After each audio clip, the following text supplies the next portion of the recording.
به یاد روز اول تو همون سفره خونه 2 سال دود و توریه هم دارم بازی میدم 2 سال از اون شکایتت داره میگذره دائما به قاضی همه چی رو توضیح میدم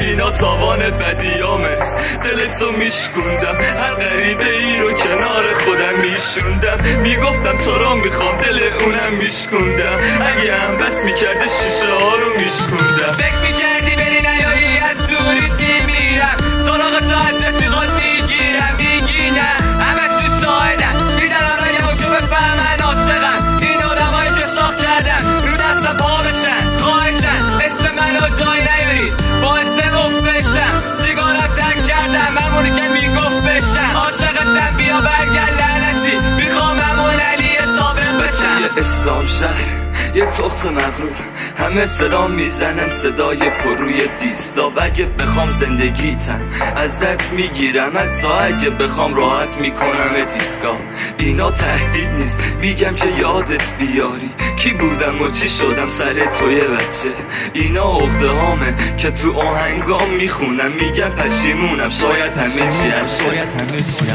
دوری دستیت کنم دست 2 سال دوریم خب 2 سال جایی که با هم میرفتیم میرم و میگم و یادش بخیر چه دوران خوبی و گذروندیم الان یادم بیاد 60 سال میرم و بخش زمین کسی نمیاد بگه چه تو دیوونه 2 سال میگذره و علی واسه تو میخونه کسی نمیاد به جای تو دیوونه دکتر از بخیه میترسه میگه رگو بیرونه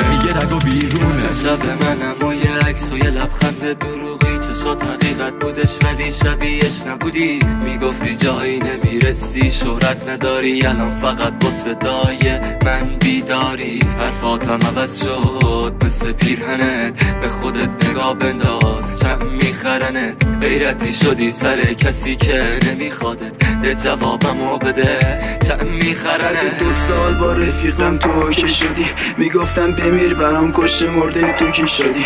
بعد 2 سال پشیمون گفتم برگرد خب میشه فرصت بدی میشه با هم اوکی بشی میشه که بی پولیمو تو سرم نزنی دلت میاد بعد 2 سال بهم سر نزنی ببینی چی کشیده چی مصرف کرده شاید محتاج شده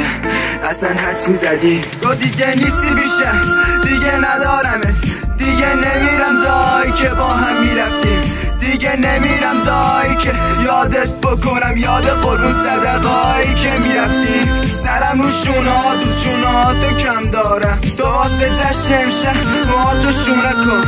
دمت چیریک بزن همه رو تل خودت کن تیر عشقت رو قلبم نشونه کن صدای باروی دیسلاو علیرضا اسار آردین تنظیم محمد توام بلک رکورد